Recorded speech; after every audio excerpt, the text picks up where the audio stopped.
지금 손발이 차고 아침에 일어나도 몸이 무거운데 그냥 나이 탓이라고 넘기고 계신가요? 안녕하세요. 25년간 혈관 노화를 연구해온 박사입니다. 제가 오랫동안 혈관 건강을 연구하면서 가장 많이 본 장면은 이런 작은 신호를 무시하다가 어느 날 크게 후회하시는 순간이었습니다. 대부분의 분들이 혈관 문제는 갑자기 온다고 생각하시는데요. 이건 정말 큰 오해입니다. 혈관은 절대 갑자기 망가지지 않습니다. 반드시 미리 신호를 보냅니다. 다만 우리가 그 신호를 알아채지 못할 뿐이죠.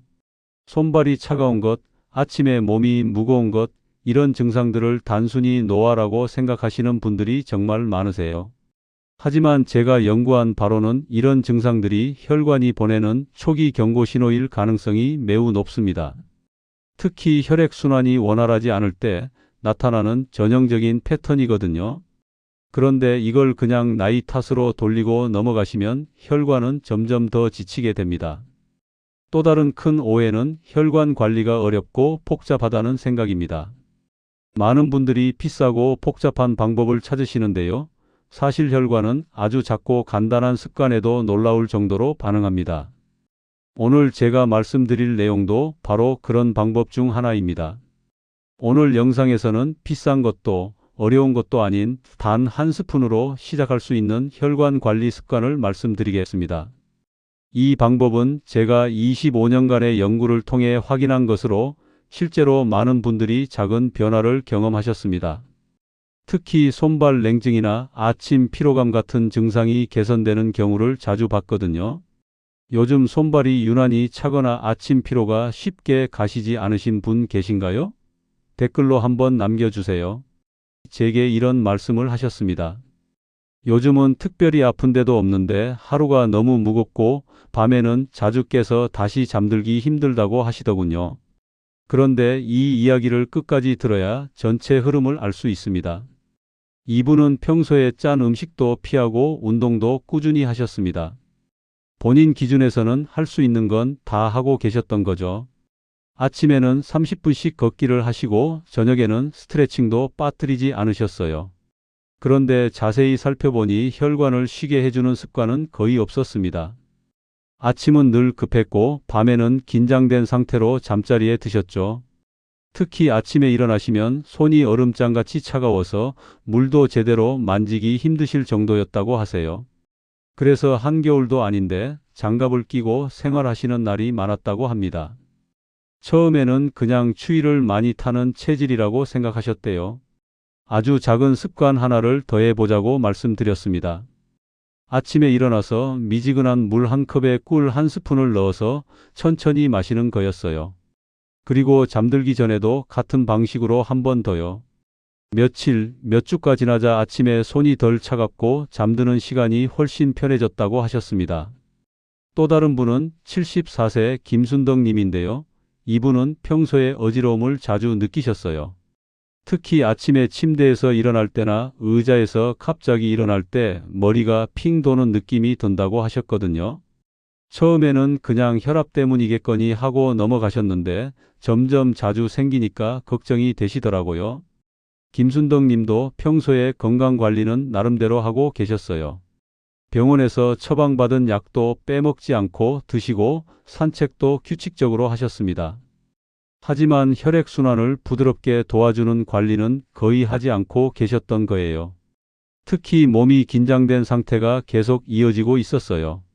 이분에게도 같은 방법을 제안해 드렸습니다. 하루에 2번 꿀물을 천천히 마시는 습관이었죠. 그런데 중요한 건 꿀의 양과 물의 온도였어요. 너무 많이 넣거나 너무 뜨거운 물을 쓰시면 안 되거든요. 약 3주 정도 지나니까 어지러움이 확실히 줄어들었다고 하시더라고요. 이런 변화는 특별한 사람이 아니라 누구에게나 일어날 수 있습니다. 왜냐하면 혈관이라는 건 정말 작은 자극에도 반응하는 예민한 기관이거든요. 특히 나이가 들면서 혈관벽이 딱딱해지고 탄력을 잃게 되는데 이때 부드러운 도움을 주면 놀라운 변화를 경험할 수 있어요. 이 내용이 도움이 되신다면 구독과 좋아요 부탁드리고 끝까지 보시면 3가지 중요한 걸 알게 됩니다. 첫째는 왜 이 작은 습관이 혈관에 그렇게 중요한지에 대한 과학적 근거예요.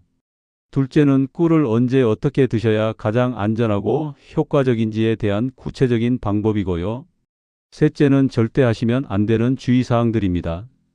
이걸 모르고 잘못하시면 오히려 역효과가 날 수 있거든요. 그럼 이제 혈관이 조용히 무너질 때 나타나는 신호와 꿀의 역할에 대해 자세히 말씀드리겠습니다. 첫 번째로 혈관이 보내는 초기 신호에 대해 알아보겠습니다. 혈관이 지치기 시작하면 손발 냉증, 아침 피로, 가벼운 어지러움부터 나타납니다. 이런 증상들을 대부분 그냥 나이가 들어서 생기는 당연한 현상이라고 생각하시는데 사실은 혈관이 보내는 아주 중요한 경고 신호예요. 서울대학교 의과대학에서 발표한 노년층 순환 관련 연구 자료를 보면 이런 증상들이 혈관 탄력 저하와 자주 함께 나타난다고 나와 있습니다. 특히 아침에 일어날 때의 피로감이나 손발의 차가움은 혈액순환이 원활하지 않다는 신호일 가능성이 높다는 거죠. 69세 박정호님의 사례를 보면 아침마다 손이 차가워서 장갑을 끼고 생활하셨어요. 처음에는 그냥 추위를 많이 타는 거라고 생각하셨는데 여름에도 손이 차갑더라고 하시더군요. 이런 경우 혈관의 수축과 이완 기능이 떨어져서 나타나는 현상일 가능성이 높습니다. 실천 방법으로는 몸의 변화를 나이로만 넘기지 말고 하루 리듬을 점검해 보시는 게 중요해요. 아침에 일어났을 때 몸의 상태, 하루 중 어느 시간에 가장 피곤한지, 밤에 잠들 때 몸이 편안한지 이런 것들을 세심하게 관찰해 보세요. 주의사항은 증상이 없다고 안심하시면 안 된다는 거예요. 혈관 문제는 초기에는 증상이 미미해서 놓치기 쉽거든요. 여러분도 이런 신호 느끼고 계신가요? 두 번째는 혈관 노화의 진짜 문제입니다. 나이가 들면 혈관은 탄력을 잃고 혈액 흐름이 둔해집니다. 젊을 때는 혈관이 고무줄처럼 늘어났다 줄어들었다 하면서 혈액을 펌프질해 주는데 나이가 들면 이 기능이 점점 떨어져요. 국민건강보험공단에서 실시한 국내 노년 건강조사에서 혈관 경직이 다양한 증상의 공통 배경으로 나타난다는 결과가 있습니다. 어지러움, 피로감, 수면 장애 이런 것들이 모두 혈관 기능 저하와 연결돼 있다는 거죠. 72세 이순자님은 평소에 산책을 좋아하셨는데 어느 순간부터 걷다가 다리가 쉽게 무거워진다고 하셨어요. 조금만 걸어도 숨이 차고 다리에 힘이 빠지는 느낌이 든다고 하시더라고요. 이런 증상도 혈관이 혈액을 제대로 공급하지 못해서 나타나는 현상입니다. 실천 방법으로는 혈관을 자극하지 않고 부드럽게 도와주는 습관이 필요해요. 갑작스러운 온도 변화를 피하고 급격한 움직임보다는 천천히 몸을 움직이는 게 좋습니다. 또 스트레스를 받지 않는 환경을 만드는 것도 중요하고요. 주의사항은 강한 자극은 오히려 역효과가 난다는 거예요. 너무 뜨거운 사우나나 찬물 샤워 같은 건 혈관에 부담을 줄 수 있거든요. 혈관도 쉬어야 한다는 생각 해보셨나요? 세 번째로 꿀이 혈관에 작용하는 이유를 말씀드리겠습니다. 꿀에는 혈관 환경을 부드럽게 돕는 성분이 들어 있습니다.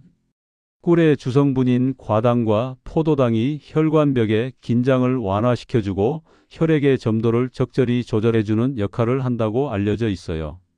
한국식품연구원에서 실시한 노년층 대상 식습관 연구에서 적절한 꿀 섭취가 혈관 지표 개선과 연관됐다는 결과가 나왔습니다. 특히 아침 공복에 소량의 꿀을 섭취했을 때 혈액순환이 개선되는 경향을 보였다고 해요. 67세 김영미님은 아침에 따뜻한 물과 함께 꿀을 섭취하기 시작했는데 약 2주 후부터 아침에 일어날 때 어지러움이 많이 줄어들었다고 하셨어요. 그리고 밤에도 잠들기가 훨씬 편해졌다고 하시더라고요. 실천 방법은 소량을 꾸준히 사용하는 게 핵심입니다.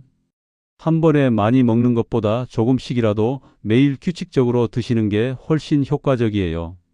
미지근한 물에 꿀 한 스푼 정도면 충분합니다. 주의사항으로는 많이 먹는다고 효과가 커지지 않는다는 거예요. 오히려 과다 섭취하면 혈당에 부담을 줄 수 있거든요. 꿀, 그냥 단 음식으로만 생각하셨나요? 네 번째는 혈압과 긴장의 관계입니다. 혈관 긴장은 혈압과 깊이 연결되어 있습니다. 스트레스를 받거나 몸이 긴장 상태에 있으면 혈관도 함께 수축하게 되고 이게 혈압 상승으로 이어질 수 있어요.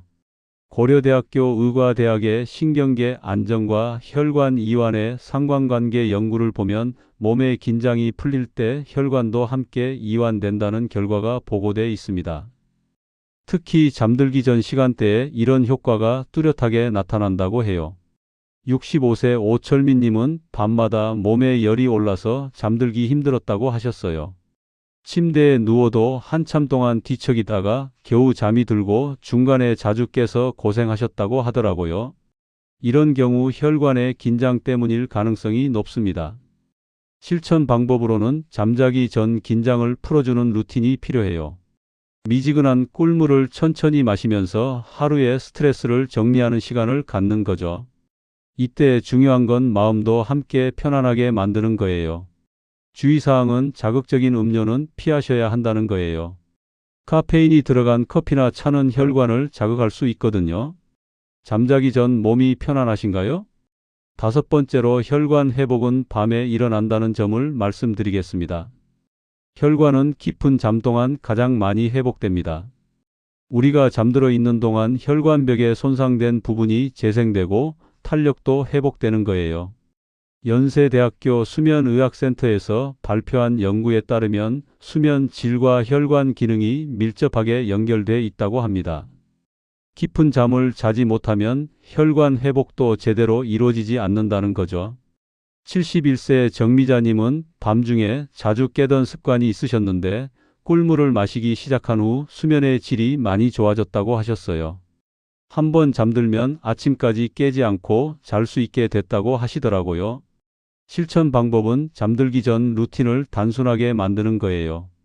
복잡한 건 하지 마시고 꿀물 한 잔을 천천히 마시면서 마음을 차분하게 만드는 거죠. 이게 혈관에도 좋고 수면에도 도움이 됩니다. 주의사항으로는 과식과 늦은 활동은 피하셔야 해요. 잠들기 전에 많이 드시거나 격한 운동을 하시면 혈관이 오히려 긴장될 수 있거든요. 요즘 숙면 얼마나 하고 계신가요? 이제 꿀을 어떻게 써야 하는지 구체적으로 정리해 드리겠습니다. 황금 원칙에 대해 말씀드리겠습니다. 첫 번째 원칙은 꿀의 양입니다. 추가 정보로 말씀드리면 꿀은 소량이 핵심입니다. 많은 분들이 효과를 빨리 보고 싶어서 많이 드시려고 하는데 이건 정말 위험한 생각이에요. 꿀 한 스푼이면 충분하고 그 이상은 오히려 혈당에 부담을 줄 수 있거든요. 주의사항으로는 한 번에 많이 먹지 않는 것입니다. 하루에 3스푼 이상 드시면 당분 과다 섭취가 될 수 있고 특히 당뇨가 있으신 분들은 더욱 조심하셔야 해요. 혈관 건강을 위해서 드시는 건데 오히려 해가 되면 안 되잖아요. 실천 방법은 하루 1스푼 이내로 제한하는 거예요. 아침에 반 스푼, 저녁에 반 스푼 이렇게 나눠서 드셔도 되고 한 번에 1스푼을 드셔도 됩니다. 본인의 생활 패턴에 맞춰서 정하시면 돼요. 이 정도는 가능하시죠? 두 번째는 물의 온도입니다. 추가 정보를 드리면 물의 온도가 정말 중요합니다. 너무 뜨거운 물에 꿀을 타시면 꿀에 유익한 성분들이 파괴될 수 있어요. 그리고 뜨거운 물은 혈관에도 자극이 될 수 있거든요. 주의사항은 너무 뜨거운 물은 피하시라는 거예요. 끓는 물이나 뜨거운 차에 꿀을 타시면 안 됩니다. 손을 넣었을 때 따뜻하다고 느껴지는 정도가 적당해요. 대략 40도 내외가 좋습니다.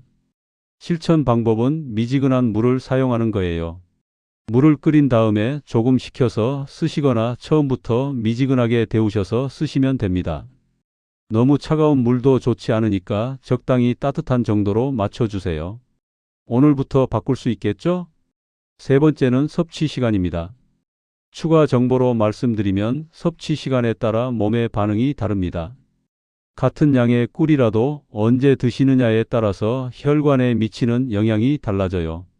특히 밤늦은 시간에 드시면 숙면을 방해할 수도 있거든요. 주의사항은 밤늦은 시간은 피하시라는 거예요. 잠들기 바로 직전에 드시면 혈당이 올라가서 오히려 잠을 방해할 수 있어요. 그리고 새벽에 일어나서 드시는 것도 공복 상태에서는 부담이 될 수 있습니다. 실천 방법은 아침 식사 전이나 잠들기 1시간 전 정도가 적당해요. 아침에는 하루를 시작하기 전에 혈관을 부드럽게 깨워주는 효과가 있고, 저녁에는 하루 종일 긴장했던 혈관을 이완시켜주는 역할을 합니다. 본인에게 맞는 시간은 언제일까요? 네 번째는 개인차입니다. 추가 정보를 말씀드리면 모든 사람에게 맞는 건 아닙니다. 어떤 분은 효과를 빨리 느끼시고 어떤 분은 시간이 오래 걸리세요. 그리고 체질에 따라서 꿀이 맞지 않는 분들도 계시거든요. 주의사항으로는 특정 질환이 있다면 주의하셔야 한다는 거예요. 당뇨병이 있으신 분이나 위장 질환이 있으신 분들은 시작하기 전에 주치의와 상의해 보시는 게 좋습니다. 그리고 알레르기가 있으신 분들도 조심하셔야 해요. 실천 방법은 몸의 반응을 세심하게 관찰하는 거예요. 며칠 드셔보시고 속이 불편하거나 다른 이상 반응이 있으면 즉시 중단하셔야 합니다. 몸이 말하는 신호를 놓치지 마세요. 내 몸은 어떤 편인가요? 다섯 번째는 지속성입니다. 추가 정보로 말씀드리면 꾸준함이 가장 중요합니다. 하루 이틀 해보시고 효과가 없다고 포기하시면 안 되거든요. 혈관은 천천히 변화하는 기관이라서 시간이 필요해요. 주의사항은 며칠 만에 판단하지 말라는 거예요. 일주일 정도 해보시고 효과가 없다고 포기하시는 분들이 있는데 이건 너무 성급한 판단입니다. 최소한 2주는 꾸준히 해보셔야 몸의 변화를 느낄 수 있어요. 실천 방법은 2주 이상 꾸준히 유지하는 거예요. 달력에 체크하시거나 스마트폰에 알람을 설정해서 잊지 않도록 하시는 게 좋습니다. 그리고 변화가 있을 때마다 간단하게 기록해 두시면 나중에 도움이 돼요. 이 정도 기간은 해볼 만하지 않나요? 이제 오늘 이야기의 핵심을 정리하겠습니다. 오늘 말씀드린 내용을 한 줄로 정리하면 이렇습니다. 혈관은 조용히 늙고 작은 습관에 가장 솔직하게 반응합니다. 많은 분들이 혈관 건강은 복잡하고 어려운 거라고 생각하세요. 비싼 건강식품을 먹어야 하고 특별한 운동을 해야 한다고 생각하시죠. 하지만 제가 25년간 연구해온 결과를 보면 혈관은 오히려 아주 작고 단순한 자극에 가장 잘 반응합니다. 거창한 것보다 꾸준한 것이 훨씬 중요하고 강한 자극보다 부드러운 관리가 필요한 거예요. 잘못 관리하시는 분들을 보면 이런 공통점이 있어요. 증상이 나타날 때까지 방치하시거나 갑작스럽게 강한 자극을 주려고 하시는 거예요. 반대로 제대로 관리하시는 분들은 작은 신호도 놓치지 않고 꾸준하게 부드러운 관리를 하세요. 그 차이가 몇 년 후에는 엄청난 건강 격차로 나타나게 됩니다. 오늘 당장 실천할 수 있는 것 3가지를 말씀드릴게요. 첫 번째는 아침이나 잠들기 전 몸을 진정시키는 루틴 하나를 만드는 거예요. 미지근한 꿀물 한 잔을 천천히 마시면서 하루를 시작하거나 마무리하는 습관 말이죠. 두 번째는 손발의 온도를 체크해 보는 거예요. 평소보다 차갑다면 혈관이 보내는 신호일 수 있거든요. 세 번째는 잠들 때 몸의 긴장 상태를 확인해 보는 거예요. 침대에 누워서도 몸이 딱딱하고 긴장돼 있다면 혈관도 함께 긴장돼 있을 가능성이 높아요. 이런 작은 관찰과 관리가 쌓이면 몇 개월 후에는 분명히 변화를 느끼실 거예요. 손발이 덜 차갑고 아침 피로가 줄어들고 밤에 잠드는 시간도 편해질 거예요. 제가 연구하면서 수많은 분들께서 이런 변화를 경험하시는 걸 봤거든요. 다음 영상에서는 혈관이 정말 위험해지기 직전에 나타나는 놓치기 쉬운 신호들을 더 자세히 말씀드리겠습니다. 특히 많은 분들이 단순한 피로나 노화로 생각하고 넘어가는 증상들 중에서 실제로는 심각한 혈관 문제의 전조 증상인 것들이 있거든요. 이런 신호들을 미리 알아두시면 큰 문제가 생기기 전에 미리 대비할 수 있을 거예요. 오늘 내용이 공감되셨다면 여러분의 생각이나 경험을 댓글로 한 줄 남겨주세요. 특히 손발 냉증이나 아침 피로감을 경험하고 계신 분들의 이야기가 궁금합니다. 그리고 오늘부터 꿀물 습관을 시작해 보시겠다는 분들도 댓글로 다짐을 남겨주시면 더욱 동기부여가 될 거예요.